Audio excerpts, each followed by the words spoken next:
and 50 First Dates and a bunch of other movies. More importantly, I'm the son of Patty Duke. Sean Astin. There you go. I was able to tell Secretary Clinton right after the New York debate that one of the last things my mother did on Earth before she passed away in March was to vote again for Hillary in the Idaho primary. Sorry, just a quick, there's so many issues, affordable college and criminal justice reform and climate change, and I could go on and on and on, and when I travel around, this is my 14th state. Actually, I've been to Iowa twice. This is my second time to Iowa. I actually did a baseball movie in Iowa called Final Season several years back. We filmed in Norway and Cedar Rapids is where we stayed. So my thoughts and good feelings over the people of Cedar Rapids are dealing with flooding again. My sort of job as a surrogate, as an actor who travels around is to just share, or at least what I take my job to be, so just share this one personal moment that I had with Hillary Clinton that has that sort of transformed me as a civic person and really kind of set me up for a life as someone who watches the news and watches C-SPAN and cares about politics and cares about government. And so here it is. Here's my quick little story. 1992, my mother's publicist assistant, called me up and said, Sean, there's a group that's supporting Hillary Clinton. She was then First Lady of Arkansas. Nobody knew who Hillary Clinton was at that point. And she's giving a speech at CU Boulder, Colorado University Boulder, and they'd like for you to speak before her.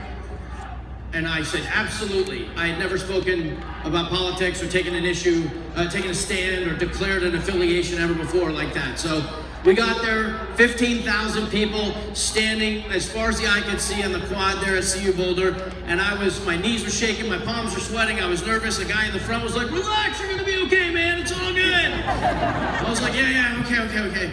And I didn't really, they give me this briefing booklet with all the issues and the talking points, and I'm an actor, I tried to memorize as much of it as I could, and then of course, as soon as I got up there, I forgot everything. So I just started talking about, my wife and I were in community college at that point. We were talking about having kids, and we were just thinking about what kind of world we wanted to bring our kids into. We wanted our kids to be able to have a good education and be in a safe community and make sure our natural resources were protected and we could travel around the world and know that people liked our country. We liked traveling around the world. We wanted America's leadership around the world to be strong. So I finished and I got a nice comfortable round of applause, thank you very much. And then up steps Hillary Clinton. And she was actually 47, I'm 45 today, so she's the age I am now then. I just saw a picture of it again, it made me very happy to see. I'm in the background, very off on the side, but I was there. So she starts thundering away. She understands the issues top to bottom, inside and out. The briefing booklet that I had, the thick briefing book, that was like her appetizer.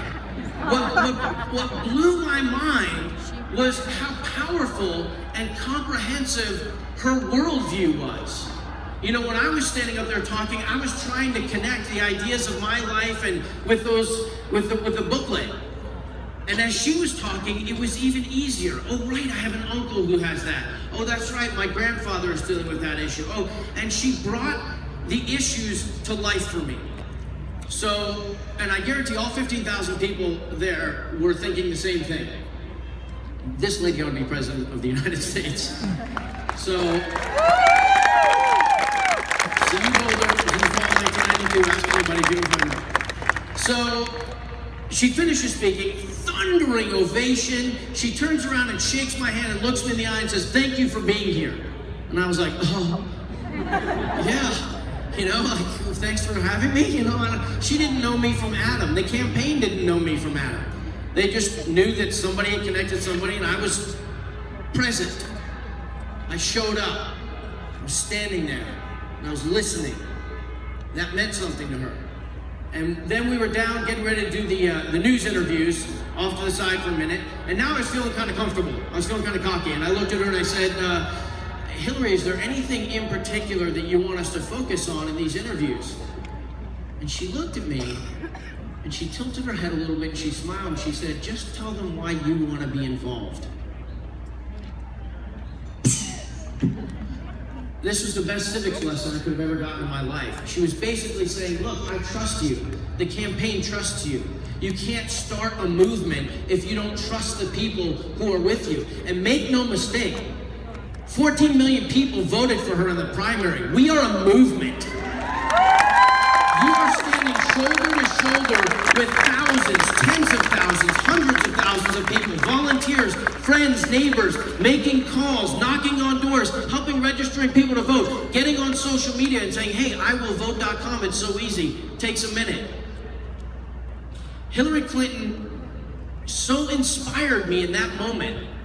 She activated something in me. I have followed her career. I campaigned for her in 2008 in her first presidential campaign. And through all the ups and all the downs, I've applied the same standard of evaluation to her. Because when she was speaking, one thing was absolutely clear, and you can't fake it. She cares about people. The policies are designed to help people. And through all the ups and all the downs, I've tried to evaluate for myself, does this woman still care about people? She has to, or there'd be no way that she could get through this process and be such a champion for so many people. So I'll finish now with the thing I always finish with in all the stops that I do in all the states that I do. It's my little closing speech, but it's true. It's absolutely true. I was raised by a strong and powerful woman. I have been married for 25 years to a strong and powerful woman. We are raising 3 daughters to become strong and powerful women, and it is way past time that this country hired a qualified